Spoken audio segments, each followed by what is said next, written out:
बिस्मिल्लाहिर्रहमानिर्रहीम। अस्सलामु अलैकुम वरहमतुल्लाहि वबरकातुहू। मेरे भाइयों, बहनों, बेटों और बेटियों, ये मेरा दहना हाथ है, इतना बता दूं, कोई बदजन होने की ज़रूरत नहीं है। अस्सलामु अलैकुम वरहमतुल्लाहि वबरकातुहू। मेरे भाइयों, बहनों, बेटों और बेटियों, आज का वीडियो मैं बिल्कुल आनन फानन में रिकॉर्डिंग करके और अभी पब्लिश करूँगा इंशाअल्लाह फ़ौरन। उसकी वजह यह है कि अगर आप देखना चाहें तो आज के वीडियो का टाइटल मैंने कुछ नहीं बनाया है। अगर ऊपर देख लें आप, तो अगर गौर से देखें तो एकदम ऊपर देखिए लिखा है breaking news, breaking news, headline breaking news, और बीच में हमारे हज़रत अरशद मदनी साहब का फ़ोटो है। मौलाना अरशद मदनी साहब को कौन नहीं जानता, पूरी दुनिया के इस्लामी दुनिया में तो मारूफ और मशहूर शख्सियत हैं। इसलिए मैंने इस वीडियो को कोई टाइटल बनाने की ज़रूरत ही नहीं समझी। इस वीडियो का टाइटल वही हो गया, ब्रेकिंग न्यूज़, और हमारे हम सब के हज़रत मौलाना अरशद मदनी साहब मारूफ और मशहूर शख्सियत हैं, उनका फ़ोटो लगा दिया मैंने, और उसके नीचे उनका जो एक बात है वो देखिए। उसके बाद मैंने नीचे लिख दिया बिल्कुल सच, 100%। उन्होंने कहा क्या है, बस उसी पे थोड़ी सी बात बोल दें और नसीहत कर दें, ख़ास करके अपने कौम मुसलमानों के लिए। हम सब मुसलमान हैं, हम लोग कलमा गो हैं, ला इलाहा इल्लल्लाह मुहम्मदुर रसूलुल्लाह सल्लल्लाहु अलैहि वसल्लम कलमा पढ़ के ईमान में दाखिल हुए हैं। हम सब मुसलमानों की, ईमान वालों की ज़िम्मेदारी और गैर मुस्लिमों से ज़्यादा है। इसलिए मौलाना अरशद मदनी साहब ने क्या कहा है वो पहले देख लें, पढ़ लें, हिंदी में लिखा हुआ है। हजरत कह रहे हैं, हजरत मौलाना अरशद मदनी साहब, मौलाना अरशद मदनी साहब क्या कह रहे हैं? वो कह रहे हैं कि हमने 85 साल, 85 ईयर्स में, 85 साल की ज़िंदगी में इससे ज़्यादा बुरा वक्त कभी नहीं देखा है। अब अगर हजरत की उम्र हो गई 85 ईयर्स, तो मेरी उम्र है 55 ईयर्स करीब करीब, तो मुझसे 30 साल बड़े हैं हजरत। मतलब जिस वक्त मैं 1970 में पैदा हुआ था तो हजरत जवान थे, 30 साल के रहे होंगे। आज मैं 55 को हूँ, तो हजरत अरशद मदनी साहब 85 ईयर्स के हैं। अल्लाह ताला से दुआ, अल्लाह ताला और लंबी उम्र उनको दे। लेकिन क्या कहा उन्होंने कि हमने अपनी ज़िंदगी में, अपनी 85 सालाना ज़िंदगी में, कह रहे हैं मौलाना अरशद मदनी साहब कि हमने अपनी 85 साल ज़िंदगी में इससे बदतर, इससे बुरा वक्त नहीं देखा है। और उसके नीचे मैंने लिख दिया हिंदी में बिल्कुल सच, 100%। मैं कहता हूँ, मैं डॉक्टर महमूद अहमद ख़ान, मैं कहता हूँ बिल्कुल सच कहा हजरत। किस बारे में? थोड़ी सी उस पर गुफ्तगू कर लें। इस बारे में, नफ़रत के बारे में। पूरी दुनिया में अमूमी तौर से, पूरी दुनिया में आम तौर से, और हमारे हिंदुस्तान, हमारे अजीज़ वतन हिंदुस्तान में, भारतवर्ष में ख़ुसूसी तौर से मुसलमानों से नफ़रत, इस्लाम से नफ़रत, हमारे मस्जिदों से नफ़रत, हमारी अजान से नफ़रत, हमारी दाढ़ी से नफ़रत, हमारी टोपी से नफ़रत, कंप्लीट हमारे इस्लाम से और मुसलमानों से जो कुफ्र लोग, काफिर लोग हैं, नफ़रत जो कर रहे हैं। इतना बुरा वक्त हजरत ने कहा मैंने 85 साल की उम्र में उन्होंने नहीं देखा। मतलब क्या हुआ? मतलब यह हुआ कि अभी हिंदुस्तान को आज़ाद हुए 75 साल हुए, तो इसका मतलब अंग्रेज़ों के ज़माने से, जब गुलामी के ज़माने में था, तब भी हमारा दारुल उलूम देवबंद था।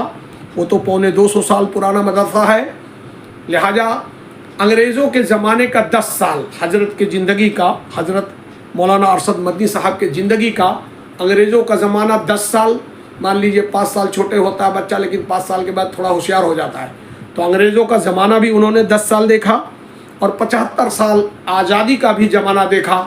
इस 75 साल में करीब करीब 60 साल, 62 साल कांग्रेस की हुकूमत रही सेंट्रल गवर्नमेंट में हिंदुस्तान में। उसमें जवाहरलाल नेहरू, इंदिरा गांधी, राजीव गांधी वगैरह वगैरह। लेकिन आज 11 साल से जिन लोगों की हुकूमत है हिंदुस्तान में, वो क्या कर रहे हैं कहने की ज़रूरत नहीं है। लिहाजा इस वीडियो का टाइटल ही मैंने कहा कुछ बनाने की ज़रूरत ही नहीं है। हजरत मौलाना अरशद मदनी साहब का फ़ोटो काफ़ी है, ब्रेकिंग न्यूज़ काफ़ी है, और उनका नीचे बोला गया स्टेटमेंट काफ़ी है कि उन्होंने कहा हमने 85 साल की ज़िंदगी में इससे बुरा वक्त नहीं देखा है। मैं महमूद अहमद ख़ान, डॉक्टर महमूद अहमद ख़ान, यकीनन मैं भी कहता हूँ अल्हम्दुलिल्लाह, अगर मेरी 55 ईयर्स की एज हो गई है तो मैं भी 4 साल की उम्र से हर बात याद है मुझे, मैंने भी कभी इतना बुरा वक्त नफ़रत के एतबार से नहीं देखा है कि पूरी दुनिया में आम तरीके से मुसलमानों के ख़िलाफ़ और इस्लाम मजहब के ख़िलाफ़, और हिंदुस्तान में ख़ास तरीके से मुसलमानों के ख़िलाफ़ और इस्लाम मजहब के ख़िलाफ़ जिस तरह नफ़रत फैलाई जा रही है, नफ़रत की आग लगाई जा रही है, इसके दो रुख हैं।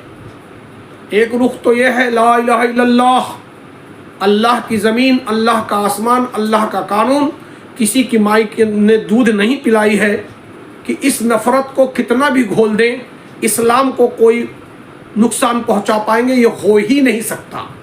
क्यों? क्योंकि इस्लाम की गारंटी, अपने दीन की गारंटी अल्लाह ने ले रखी है, और इस्लाम जिस चीज़ से चलता है उसका नाम है अल कुरान, आसमानी फरमान उसे कहते हैं अल कुरान, कुरान। तो अल्लाह ने अपने दीन इस्लाम की गारंटी ले रखी है, हिफाजत की, सिक्योरिटी की, हिफाजत की, और कुरान की गारंटी ले रखी है हिफाजत की, सिक्योरिटी की। तो ये दो चीज़ को तो पूरी दुनिया कुछ भी नहीं कर सकती। मच्छर के एक पर के बराबर नहीं है पूरी दुनिया के इंसान, हुकूमत, धन दौलत, ताकत, मिसाइल, रॉकेट, जो कुछ भी लोगों के पास है, मच्छर के एक पर के बराबर नहीं है। ये एक हदीस का मफ़हूम मैं बयान कर रहा हूँ, आप हजरात अच्छी तरीके से जानते होंगे। तो ये नफ़रत का माहौल घोला जा रहा है पूरी दुनिया में, ख़ास करके हिंदुस्तान में। इसके दो रुख, एक ला इलाहा इल्लल्लाह, अल्लाह के दीन इस्लाम और कुरान की अल्लाह ने गारंटी ले रखी, वहाँ तो बेफिक्र रहिए, वहाँ कुछ नहीं होगा। लेकिन दूसरा मुहम्मदुर रसूलुल्लाह, दूसरा मुहम्मदुर रसूलुल्लाह पे हमें आपको थोड़ा डरने की ज़रूरत है, ख़ास करके इस दौर के जो मुसलमान अपने आप को शहादत देते हैं अल्लाह रसूल की और काम करते हैं कुछ और की, शहादत देते हैं अशहदु अल्ला इलाहा इल्लल्लाह वहदहु ला शरीका लहु वहदहु ला शरीक, अशहदु अल्ला इलाहा इल्लल्लाह वहदहु ला शरीका लहु व अशहदु अन्ना मुहम्मदन अब्दुहु व रसूलुहु। शहादत तो इस तरह देते हैं, और काम क्या है? काम एक किसी ने बनाया है बेहतरीन कि आज कल के मुसलमान कैसे हैं। आज कल के मुसलमान यह हैं कि जबा पे कहते हैं या नबी, नमाज पढ़ते हैं कभी कभी, मस्जिद के लिए सर कटाने को तैयार हैं और मस्जिद में सर झुकाने को तैयार नहीं, झूमते हैं, कहते हैं नबी का नाम सुनते ही झूम जाते हैं, सुभान अल्लाह, अल्हम्दुलिल्लाह, सल्लल्लाहु अलैहि वसल्लम, नबी का नाम सुनते ही झूम जाते हैं और नबी का हुक्म सुनते ही घूम जाते हैं। कैसे चलेगा गाड़ी? ऐसा नहीं चलेगी, नहीं चलेगी, नहीं चलेगी। हाँ, नाम लेते हैं या नबी, नमाज पढ़ते हैं हफ्ते में कभी कभी, मस्जिद के लिए सर कटाने को तैयार, हमको बाबरी मस्जिद चाहिए, हमको ये मस्जिद चाहिए, हमको वो मस्जिद के लिए सर कटाने को तैयार, और मस्जिद में सर झुकाने के लिए सजदा करने को नहीं तैयार। नबी का नाम सुनते ही झूम जाते हैं, कव्वाली है और हारमोनियम है, वाह वाह, सुभान अल्लाह, अल्हम्दुलिल्लाह, सल्लल्लाहु अलैहि वसल्लम, सल्लल्लाहु अलैहि वसल्लम, नारे तकबीर, अल्लाहु अकबर। और नबी का जब फरमान सुनते हैं कि 5 वक्त की नमाजें हमारे आँखों की ठंडक है, नबी करीम सल्लल्लाहु अलैहि वसल्लम ने कहा, तो नबी की फरमान सुन के घूम जाते हैं, नबी का नाम सुन के झूम जाते हैं, और नबी का हुक्म सुन के घूम जाते हैं। ये नहीं चलेगा। इसलिए अल्लाह रब्बुल इज़्ज़त ने साफ कई जगहों पे कह दिया है, लेकिन एक छोटी सी आयत याद है, अल्लाह ने हम सब मुसलमानों के लिए साफ कहा है, या अय्युहल्लज़ीना आमनू वस्तईनु बिस्सब्र वस्सलात इन्नल्लाहा मअस-साबिरीन। हम सब मुसलमानों के लिए ज़िंदगी में बहुत मुश्किल घड़ी आ सकती है जैसे कि आजकल है, तो हम सबको कहा अल्लाह ने, या अय्युहल्लज़ीना आमनू वस्तईनु बिस्सब्र वस्सलात, जब मुश्किल घड़ी आ जाए तो वस्तईनु बिस्सब्र, सब्र कीजिए, और सलात माने नमाज पढ़िए और अल्लाह से दुआ मांगिए, इन्नल्लाहा मअस-साबिरीन, बेशक अल्लाह सब्र करने वालों के साथ है। लिहाजा इस मुश्किल घड़ी में पूरे दुनिया के हिदायत के लिए हम और आप नमाज पढ़ के दुआ मांगें, सब्र करें, और अपने वालिदैन اپنے بھائیوں، اپنے بہنوں، اپنے بیوی بچوں سے، اپنے گھر والوں سے، اپنے رشتہ داروں سے، اپنے پڑوسیوں سے، اپنے دیش واسیوں سے، پڑوسیوں سے، سب سے محبت سے کام کریں۔ سارے لوگ نفرت پھیلاتے رہیں، لیکن ہم اور آپ محبت کا دامن نہ چھوڑیں۔ ہاں، جہاں لا الہ الا اللہ، اللہ کی عبادت کریں، دعا مانگیں، سارے دنیا کی ہدایت کے لیے دعا مانگیں، وہی محمد الرسول اللہ صلی اللہ علیہ وسلم کے تحت سارے گھر والے، رشتہ دار، اڑوسی پڑوسی، چاہے کافر ہوں، ہندو ہوں، کسی قوم مذہب سے رہتے ہو، سب کے ساتھ محبت، اپنے دیش کے ساتھ محبت، دیش واسیوں کے ساتھ محبت، پڑوسیوں کے ساتھ محبت، یہ ہمارے ایمان کا ایک حصہ ہے، اور محبت ہی ہر حال میں جیتے گی انشاءاللہ۔ لہٰذا ویڈیو بڑی نہ ہو جائے، دعا کرتا ہوں اللہ تعالیٰ مجھے آپ کو محبت سے رہنے اور اللہ سے دعا کرتے ہوئے، خیر و عافیت کی دعا کرتے ہوئے، محبت سے رہتے ہوئے دنیا میں ایمان پہ خاتمہ بالخیر کی توفیق عطا فرمائے۔ آمین آمین یا رب العالمین۔